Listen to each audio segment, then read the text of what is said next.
Hi, this is Jamie of the Scottish heavy metal doom band King Witch, and you're listening to The Bloodshed with the Vampire on Metal Messiah Radio International. Jamie, thank you very much for taking time out for this interview, and I want to welcome you to the Metal Bloodshed with the Vampire on Metal Messiah Radio International. Thank you very much. Good to be talking to you. I'd like to start this interview by congratulate you with the band's new offering, Body Light, released last April, Jamie. Yeah. What are the positive things and negative things you guys have experienced releasing this album on COVID situation? Yeah, it's been very strange. Well, to start with, there was delays with the actual physical copies. The vinyls and the CDs arrived late. But obviously the main big downside is that we've not been able to do any live promotion of the album at all, which is a real bummer. So we had to cancel some tours in Europe, in the UK, some festivals and so on. But everybody is in the same boat. Can't moan too much about it. We just need to get on with it. How are the restrictions in Scotland and the UK in general? Well, at the moment, the restrictions have become quite heavy again. They've just shut down all the bars and restaurants again for another 2 weeks. I'm sitting at home today and on Monday because the construction site I'm working on just now, a few guys tested positive. They tested positive for COVID, so we had to go home. It's strange at the moment, just trying to work and try to do anything is strange at the moment. You know, I'm sure you guys know that as well. When COVID started, I was supposed to fly over to Europe. Suddenly everything was shut down. Everything was canceled. So I had to stay home, spend all the vacation, on the computer. Yeah, it's a big change to get used to, especially for, musicians and people used to playing gigs, used to going to shows, being out and about among a lot of people, it's a strange time. For people new fans that don't know this great band, I must say King Witch. This band formed in late 2015 in a dark cavern beneath the street of Olden Edinburgh, a lead heavy brew of old school metal and the meatiest of 70s classic rock emerged in a form of King Witch, bristling with dark majesty. The draw comparison ranging from Black Sabbath and Candlemass to St. Vitus and to High on Fire. After a decade of cutting their teeth in a firebrand super rock, the incredible duo of a songwriter, guitarist, producer Jamie Gilchrist and vocalist Laura Donnelly have channeled their perfected blend of stoner doom and epic heavy metal vocals into what would be King Witch. Jamie, did you both grow up listening to these great classic 70s and 80s doom? Yeah, well, I guess when it started for me was my dad. He was really into the 70s rock, like Deep Purple, Led Zeppelin, and that's where I got started. So he would play me his records, and I got really into that. But I think Metallica is what hooked me, really. Master of Puppets was the first point where I became, after that, obsessed day in, day out for the rest of my life. And then it was when it was after Metallica, then I got much more heavily into Sabbath. And then after that, that's when you start getting into bands like Trouble, Candlemass, and folk like that. And from then on, slower, darker side of metal has always been a big thing for me. And Laura? Again, Laura's really heavily influenced by a lot of bands she loves Pink Floyd, Hendrix and stuff like that, so she comes from more of an old school background, and I think that's what makes the band work, because our vocals are so sort of soulful and melodic. It works really well on top of the kind of music that we write. Okay, talking about bands and the way you guys start the roots. How was the time span in the firebrand super rock? Well, that band was together for 10 years. It was together for a long time. So we were really young when that band started. And Firebrand, it was a great band to be in. It was very much sort of straight ahead, old school metal. Yeah, it was a lot of fun, but towards the end of it, I think it kind of just run its course, and I wanted to write music a bit more freely to the kind of things that I would be wanting to write. I was more influenced by Sabbath, more influenced by Zeppelin, and a bit slower and sometimes. Okay, so based on that was the point that you guys have decided that now is the right moment that we have to move on. Yeah, to be honest, when we started King Witch, it was just going to be a sort of project. We had a few songs. It wasn't going to to be like full-time band. We had some really cool songs and we started rehearsing with a couple of guys who were really good. And we were just like, oh, let's see what happened. And then immediately we recorded a sort of demo. It was only really meant to be a demo. And then we got booked for the Sweden Rock Festival. That was the first gig we ever had booked. When we'd got booked for that, we'd never played live. So from then on, it just kind of went crazy. Obviously, we played a good number of shows before we went to Sweden. But from then on, it was just quite quick. We released the demo. That became our first EP. Then we recorded the debut album. And then once that was finished, we signed with Listenable Records. And it's just kind of been quite constant. It's been quite a lot of music and quite a lot of touring and a lot of time. But it's been good. Jamie, how about the band name, Kingwitch? I guess there's no real story behind that. We were trying to come up with a band name. We already had a load of songs before we even had a band name. So we're just kind of looking at lists of names that we'd all come up with. And Kingwitch just kind of seemed to sit well with us because obviously Kingwitch, you've got the masculine and the feminine, and obviously we've got both male and female in the band. So we were just like, yeah, let's just go with that. There's no bigger story than that to the name, I'm afraid. Don't you mind to present us the band current lineup? Yeah, so at the moment, obviously we've got Laura Donnelly on vocals and myself, Jamie on guitar. So we've both been there since the beginning. But now on drums, we've got Lyle Brown. So he's been with us on both albums. And he's a great drummer, a real powerhouse and a heavy hitter, which I think is a massive, important thing for a band like us. And on bass, we have a guy, Rory Lee. This album is the first album Rory's played on, and he's a fantastic bassist, like unbelievable technical ability, but he really knows how to play with the song as well, just to complement the riffs, keep it heavy, but he can really shred on the bass when he needs to. So it's a real good musical lineup that we've got at the moment. It's very lucky to be able to play with him. How it happened that he have become part of the band? How did you hire him? Rory Lee? Yeah, so I guess in Scotland, all the good bands, you kind of all know each other and you play with each other. And Rory plays in another really good band called Solar Suns, in which he's the bass player and the singer. They're a sort of power trio, really good, sort of slightly progressive, like a much heavier Rush. So I'd heard him play the bass, and to be honest, he was kind of the only guy that we got in this time because we were like, this guy's an awesome player. So we just kind of got in touch with him and asked if he wanted to come down and try out, and he was really keen, so it was kind of awesome. It just worked out very well. The other band is in, Solar Suns. His brother is the guitarist. His brother's a fantastic guitarist, so I got in touch with his brother as well because I was like, well, this doesn't seem weird, but your brother's an awesome bass player and we thought it'd be cool if you wanted to try out, and it's just worked out really well. So as well, because when Rory joined the band, I think he had 4 weeks, and then we had to go off on a European tour. So yeah, man, that's good. Now learn all these songs and get in the van in a few weeks. So his first ever gig with us was in Sweden again as well. That was in Gothenburg. Yeah, he's done us proud. He's a great bass player. To start your career and have to be play at Sweden Rock Fest, yes, it was a hard challenge. Yeah, it was incredible. It was like an absolutely amazing show. We were the first band of the weekend, and we were in the sort of the second tent, which was still pretty big, and we went to get our amps set up and everything like that, and the tent was sort of fairly empty. So we set up our amps, and then we went around behind the stage and had a beer, and I was like, oh, there's a few people there, it'll be good. And then when we went back around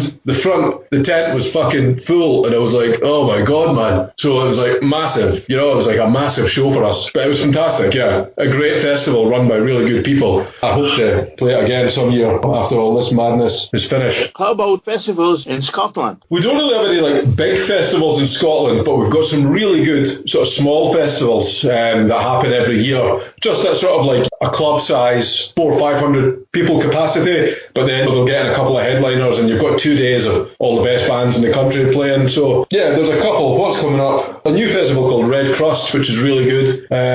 Obviously in Scotland, having outdoor festivals is difficult because you're guaranteed to get frozen or rained on or both. So yeah, maybe that's why they've never really taken up the outdoor festivals in Scotland. Bloodstock open year in England. Did you get to go there? Yes, I've been to Bloodstock a few times. I've played it with my old band. That's a great festival. So that would be really good to play in the future. That's a good festival. We were meant to be playing Desert Fest in London this year as well, which had a fantastic lineup. So I'm hoping that we'll play that 2021, because that's a great festival too. To continue with this interview, Jamie, Mother Doom has grown so much because out of a lot of bands are able to look to the past for their influences, but still differentiate themselves enough to not be Sabbath, Candlemass, Trouble, or Virus, Clones, Kingwitch, fit nicely into this description. I mean, after their extremely well-received EP, Shoulder of Giant, the band were picked up by French, as you said, label Listenable Records, through which they released their debut album Under the Mountain. That was back February 9, 2018, with this first full-length. The Scots proved to be on top of their game, taking influences from heavy metal grades. The sound is huge and their riffs are melodic and will stick into your head for days. Now you sit back, relax, and listen to the songs. I watched this video, Jamie. I'm talking about Lucid, Shoulder of a Giant, Beneath the Waves, Carnal Sacrifice, to say some. After having released this debut EP, Shoulder of a Giant, how are this band's full-length album, Under the Mountain, being received? Under the Mountain. Yeah, that was our first album. That was really well received. I think it went down quite well. It took a long time to get that recorded because the first album, we recorded that all in our practice room, not like really in a studio, and I mixed it at home. So that took quite a long time to get done. I think it came out well. When we signed to Listenable Records, they were really picky and they wanted the mix to be correct and the master to be correct. So by the time we signed with them, I was sick of listening to the album, but they were like, no, we think it can sound better. So we went to Tom Dring in England for mastering it, and he did a fantastic job and he tweaked the mix as well. So yeah, I think it was really good that Listenable made that demand and it made the first album sound a lot better. Let me go back just a while. You mean to say for the first album, the EP, Shoulder of Giant, you was the one behind the production, you did the mix, the mastering and everything, the recording? Yeah, for Shoulders of Giants, I did recording, mixing and mastering. For Under the Mountain, I did the recording and the mix, but someone else mastered it. Okay, that's a tough job. It's a tough job, yeah. So thankfully with Body of Light, I shared production with someone else. So we had Kevin here, me and him mixed it together and he produced it. That was good to have someone else there. Talking about this Under the Mountain, after releasing the EP and this full-length album, the band quickly earned themselves a reputation. Yes, that you guys who went doing live acts and you have toured the UK, Europe, and as well as playing festival, as you just said, Sweden Rockfest, Moscow Rock, Malta Doomfest, Dutch and Siege of Limerick. How was the band experience being on the road at these festivals? All the festivals you mentioned, they've all been fantastic experiences. Against smaller festivals like Dutch Doom Days, which is in Rotterdam, is an absolutely incredible festival. Saw so many good bands there, and it's just a really well organised event. And as well, the festival Siege of Limerick in Ireland is possibly just one of the greatest events I've ever been to. Just a fantastic festival, really well run. Going to what the new album is about, Body of Light, released last April 2020. The band released a couple of videos for the track of Rock and Stone and Return to Dust. What can you share with us about this video? How was the making of these videos been?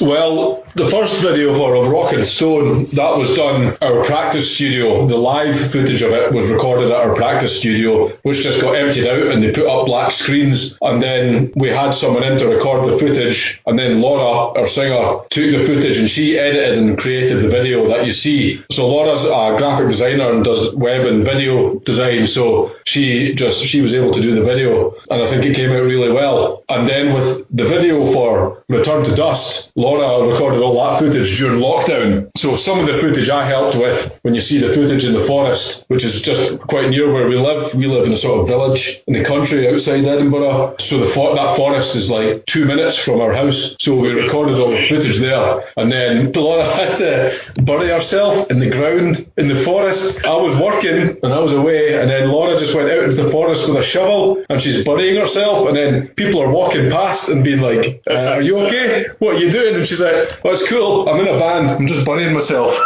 Yes, I think she managed to do an incredible job with that video, just herself. She just got some really amazing footage. And then for me, that song Return to Dust is really important. I really like the way it sounds and the way it turned out. Okay, Jamie, the band's second full-length album, A Body of Light, has a very futuristic and captivating artwork made by, as you said, Laura, the band vocalist. I'm so surprised, so amazed. Laura has so many talent. I know. Doing this killer vocals, doing videos, and she's responsible as well for the cover artwork. It's so incredible. Could you explain a little bit about this woman floating in the air? What's the meaning of this artwork? I think it ties in with a lot of the lyrical themes on Body of Light refer, like, sort of thinking about, well, you've got the title track Body of Light, which is sort of loosely based on ideas that people like Aleister Crowley put forth about, like astral projection, that sort of thing. So I think that's what the cover art is based on. And also you've got a few songs on the album that sort of are talking about the idea of life after death, what's beyond your flesh and bones, like songs like Return to Dust and Beyond the Black Gate are sort of, touching on that. So I think the cover art sort of just ties in with that quite well. And I think she did an incredible job with the cover art. We actually had someone else do some artwork for the album, and I won't say who, and it was nowhere near as good as what Laura done. So we were like, no, we'll use your art, and that's much better. Was she also responsible for doing the debut full-length album cover artwork? Yeah, she did that as well. Oh. Yeah, that's really cool as well. Yeah, incredible. I love it. I think she needs to, start doing cover artwork for more bands. Yeah, definitely, man. Yeah, I think she should. She does artwork and painting and so on. Yeah, she's really talented.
Continue with this interview on April 24, 2020. Yeah, we saw the release of King Witch, highly anticipated second album, Body of Light. Jamie, would you like describing us the album track and list, please? Yeah, of course. So, Body of Light starts with the first track as the title track. This is one of the faster songs on the album, and I guess, I don't know, just out of habit, you always like to put something that's fairly sort of like energetic at the start of an album. But I think Body of Light was a song that I really liked just because I think the atmospheric intro works really well as an intro to the album, and then the sort of outro section with the fast sort of psychedelic riff works really well. Lyrically, I think Body of Light, again, is about sort of astral projection and ideas, you know, put forward by Aleister Crowley. Almost a similar lyrical theme to Lucid from the first EP, you know, just about sort of getting your head outside your own body. So, yeah, cool song, good song to open up the album. Second song of Rockin' Stone, that was the song that we had the first video for. Yeah, a really important song for me. I think it's just one of these songs that came out really well. I love the main riff, I love the vocal melody, I love the fucking guitar solo. I'm proud of that. It's just a really good song. It's like 8.5 minutes long, but it's got a lot of elements that, for me, I'm just proud of how it came together. Good riff, massive up-tempo middle section, good solo, and our friend Matthew Bartlett did some amazing organ work on there, which is quite far back in the mix, but I think it really lifts it up. So Out of Rockin' Stone is just an amazing, epic, fucking doom metal song, and that sounds like I'm sort of blowing my own trumpet a bit there, but yeah, I'm really happy with how that song came out. Third track is Call of the Hunter. Yeah, this is a cool song. That was kind of written very shortly before we went into the studio, and it was one of these songs that I'd had the riff kicking about for quite a long time, which is quite a heavy, slow, sort of, you know, classic sort of doom riff. But we sort of built the rest of the song around it quite quickly, and yeah, it's definitely got the highest vocal part in the album, that song. And then after Call of the Hunter, we have Return to Dust. So, as we were saying before, Return to Dust. That song's really important to me. I love the whole instrumental intro, which kind of, the working title for this song, we just called it the Cowboy Song, because I wanted the intro to sound like, you know, something from like The Good, the Bad and the Ugly, you know, something from like an Ennio Morricone soundtrack, a guy who sadly died quite recently, which makes it all the more sort of important to me. Yeah, I love how the sort of intro came out, and Laura's vocals in that track are amazing. So yeah, that's a really cool song. Really happy with how that came out.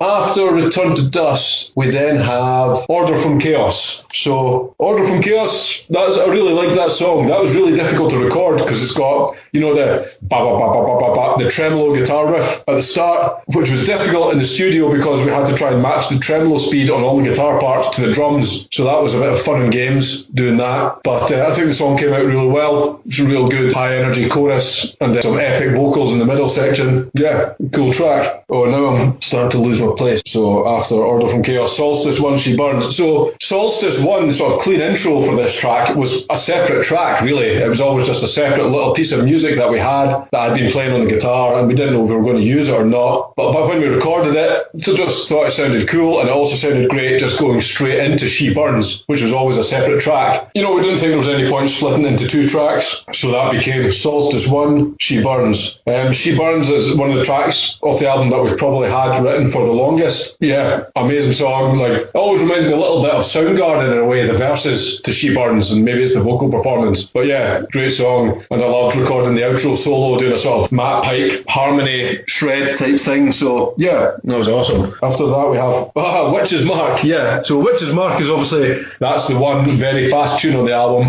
That was a lot of fun to record, just as a lot of fun as a song in general. You know, it's probably got more in common with Motorhead than the rest of the King Witch songs, but yeah, it's a great song, great fun to play, and we couldn't not put it on the album. It's a banger, so that was a lot of fun. Then track 8 is Solstice 2. That's nothing but me on an acoustic guitar, the complete opposite from Witch's Mark. I actually recorded that myself in the studio. Like, Kev, the producer, had to go away for the day, so I just sat down on my own. The studio was in the middle of the countryside, and it was the middle of winter, so there was frost and snow everywhere, and I just sat down for a few hours and recorded that myself. So that was kind of cool to get that done. And then the final track is Beyond the Black Gate, which again is a cool song, fairly long, sort of epic song, which is the way you want to end a Doom album, I guess. But yeah, again, just I really like the sort of vocal melodies in that song. I like the sort of light and shade, you know, and how it breaks down in the middle section. And yeah, I just think it just ties up the album really well. And there you go, that's Body of Light. Jamie, I want to thank you very much for describing us the album track and list. King Witch, Bodies of Light was recorded at Deep Storm Production, produced and mixed by Kevin here and Jamie Yu and Tom Drink. Not wrong, the same winning team as Under the Mountain album. How was the recording at Deep Storm Production gone, and what differed the formula recording this time compared to 2018 release, and how was the mixing and mastering gone? Yes, done by you, Kevin, and Tom. Body of Light, the big difference was that we were in a proper studio this time. So before, we've always been in our practice room, just in one room, and now we got the chance to go into Deep Storm Studios, which is Kevin's own studio, is a converted barn in a farm building in the countryside of Scotland. It's just a fantastic studio. The live room sounds fantastic, the drum sound in it is incredible, and the gear that he's got to record through is fantastic. He's got a real nice SSL desk, and it was just, the biggest difference was really that with Body of Light, the quality of the recorded tracks was so good instantly that we didn't have to do anywhere near as much processing as we did in the first album.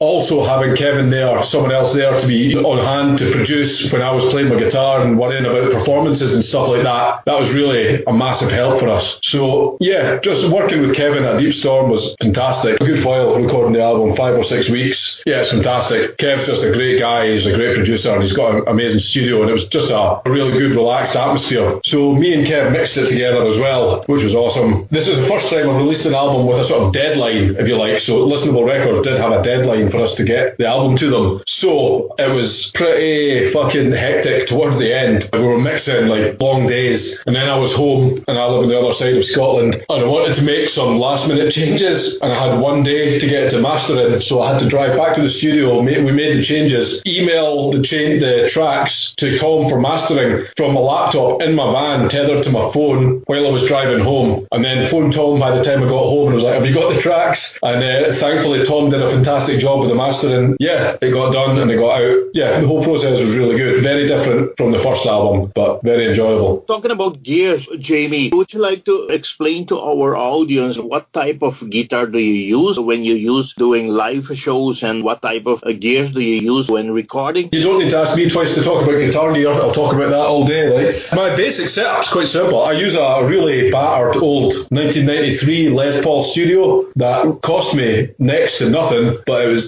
just a fucking great guitar. It really is one of the best guitars I've ever played. So I use a Les Paul. It's got some bare knuckle pickups in it, and I use a orange Rocker Verb 100 head, and that's the basic sound that gets used live, but also gets used for all the rhythm tracks and the lead tracks on the album as well. Obviously there's some different drive pedals and stuff like that, but all the main heavy guitar sounds are all the Les Paul, and they're all an orange 100 watt Rocker Verb head. Where things get a bit more interesting is on the sort of clean sounds or the slightly cleaner sounds, where on the album there are a bunch of different guitars. All the clean sounds are usually a mixture of Les Paul and also a couple of tracks with a Telecaster that I borrowed from a friend of mine, a Fender Telecaster. In fact, it wasn't a Fender, it's a Telecaster copy, a parts of Caster someone's built, I don't know who, but it's a great guitar. So we used that, and we used a bunch of old heads. There was one old Roost, which is I'd never heard of before. It's a sort of 1980s British-made valve head. We used that for Return to Dust because it sounds the dirtiest, twangiest, dustiest sound we could get. So that was perfect. We used that. And we also had, I borrowed from another friend of mine, an old orange 100 watt head or 120 watt head that used to be, it's a early 70s model. It used to be backline a theatre called the Playhouse in Edinburgh. And that's where like everyone played when they came to town, you know, like Motorhead, Metallica, Anthrax, every Playhouse. And this was their sort of house backup amp. So yeah, I'd love to see a list of the people who had played through that amp, but we used that for a few of the tracks on the album as well. So yeah, I guess on the album there's a bunch of different stuff, but the basic King Witch guitar sound is just Les Paul, 100 watt orange head, maximum volume, and that's it. Are you endorsed by Les Paul? No, but I'm endorsed by Orange Amps now, which is really cool. So that just got announced quite recently that they call it an ambassador for Orange Amps. So that's really cool. Yeah, they're just great amps, really solidly built, genuinely. It's kind of a piece of gear that you genuinely believe, you know, I'll have this till the day I die, you know. Nothing's going to destroy this amp, like. So yeah, it's a great, and it's the same amp I've had now for years and years, long before the start of King Witch. clips. It's been on, I don't know how, it's been dropped out of however many vans and it's still going. So yeah, it's a good piece of kit. Very great to hear. Continue with this interview, the last part of the interview, Jamie. Yes, talking about albums, talking about a great label, talking about this French Listenable. I mean, the band's new album marks the band's second full-length release through the French Listenable Records. And I want to thank very much Steffi from the label for sending me the promo package and hooked me up with Kingwitch. And I want to thank you, Jamie and Laura, for making this interview possible. How are things going so far with the label? I mean, after 6 months, the album has been released. With Listenable Records, man, we've got no complaints. They've been absolutely great with us from the get-go. Obviously, this is our second album with them, and it's been a really good experience for us. As in, to work with a label are genuinely all about the music. I mean, they really care about the music that they're putting out. It's not the usual bullshit you get in the music industry where there's just a lot of bullshit about making money and sales. They just want to put out good music, and they've supported us in every way. It was really awesome, especially with the new album with Body of Light, because it's quite a long album. It had to be a double vinyl, and they were cool with that, and they really went to town with the packaging for the vinyl and for the CD. Yeah, they've just been great. And I know, man, for a record label at the time being, like just now, it's really difficult for them as well, because we're not able to be out there promoting the album on the road, and they're shouldering those costs. So yeah, Listenable have been fantastic. Obviously, if the album's 6 months on from being released, it's weird. It doesn't feel like 6 months. I can hardly believe it is, because of all this craziness with lockdown and stuff. But yeah, I mean, the response to the album has been fantastic. It's been really cool just, hearing the feedback we've had from all around the world. It's just recently relicensed and re-released in Brazil on a separate label as well, which was cool. The response has been great, so it's been really cool just to hear, especially, in this time when, there's a lot of people are having a difficult time, just to hear that people are really enjoying the album all over the world. I'd like to think, like that hopefully it's, making all the shit that's going on just now a little bit easier for people who are, enjoying the record, and the sooner we can get back out on the road and, meet up with the fans directly and play for them, the better. But I'm glad people are enjoying the album. You was talking about albums, vinyls. In how many colored vinyls is this album still available? There's the blue vinyl, but there was a limited edition sort of double yellow vinyl as well. I don't know if there's any of them available. There might be some available from Listenable still. We got a few of them, but they're all sold now. I don't think there was a huge run of the yellow, so they might be sold out. Yeah, Listenable might still have a few in their web store, but the other ones are really cool as well. It's a sort of translucent blue double vinyl. There might be just a regular black. There's no boring black vinyls. All the rest of them are blue. So if you get a vinyl, it'll definitely be blue. But there was a limited edition yellow one as well.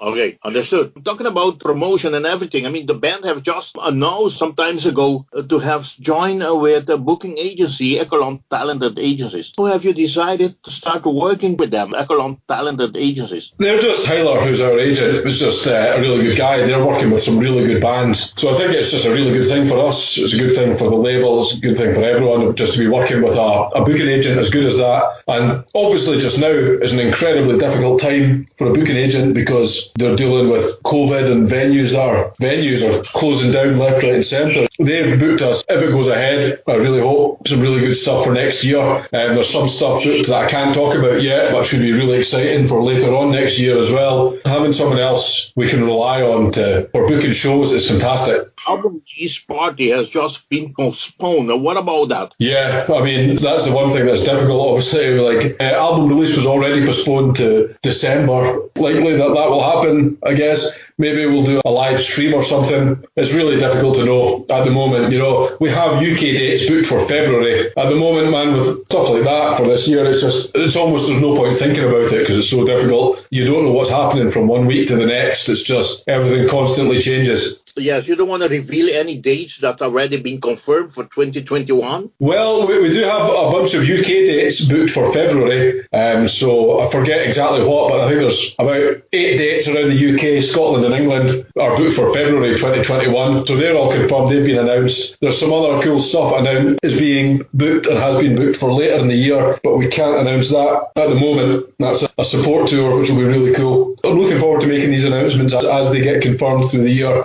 I hope it'll be quite a busy year for us on the road. I wish you all the best for the 2021. I hope this pandemic thing is over, then we can start enjoying being on the field again, attending all these great festivals. You guys will be playing live again. The economy start running because it's devastated for all. I mean, if you are music industry, in the construction, whatever you do, hotel business, everything has been paralyzed. Yeah, it's bad, man. It's really bad. It's difficult for everyone. I'm self-employed, and obviously I've been able to get back to work on sites recently, but then there's stuff like I was saying the other week where now I'm back home for a few days. Hopefully we can get back onto the site on Tuesday, back to work. But yeah, it's a crazy time, man. And it's a very bad time for the music industry in so many ways. So I hope in 2021 we can just get back on stage. That would be a good first step, Kingwitch highly anticipated second album, Body of Light, further focuses on their ability to fuse dance ravage with haunting yet powerful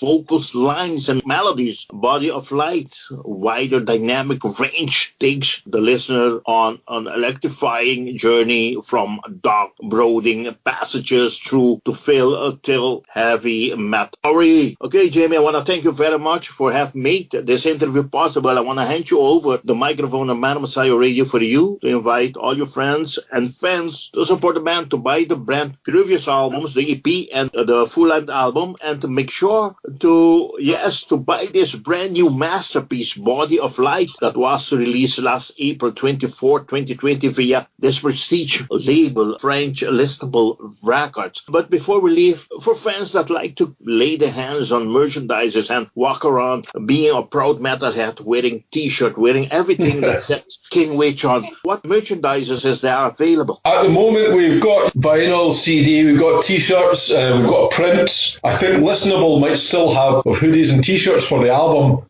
we've sold out of, but Listenable might still have some. So yeah, if there's anything you want, go to Kingwitch Bandcamp, or you go to Listenable Records Bandcamp. You'll find some awesome Kingwitch stuff there, which we can ship all over the world. Yeah, no problem. You to say hello to me when you see them. Say hello to Laura for me. Say hello to Rory for me. Say hello to Lyle for me, please. I will do, man. I will. Once again, I want to thank you very much, Jamie, and I really wish you all the best with your job there in Scotland, with the band, with this great new album, Body of Light, and to see you guys on the road. Let's cross the finger that you guys going to be touring very soon. Yeah, I hope so too, man. I hope so too. But no, it's a pleasure, and thank you very much for taking the time to speak to us. It's really appreciated. I really want to thank you very much. I've been spinning your music and people get crazy, with kind of sound that you guys present. Thank you very much for presenting these great type of classics, especially I love Doom. So it's so great to feel this emotion, like remember this great ones, Sabbath, Invidus, Gandalf, Mass, and all these great bands. It's so great that you guys remember, because everybody thinks about, okay, let me play black metal, let me do some death, some power, but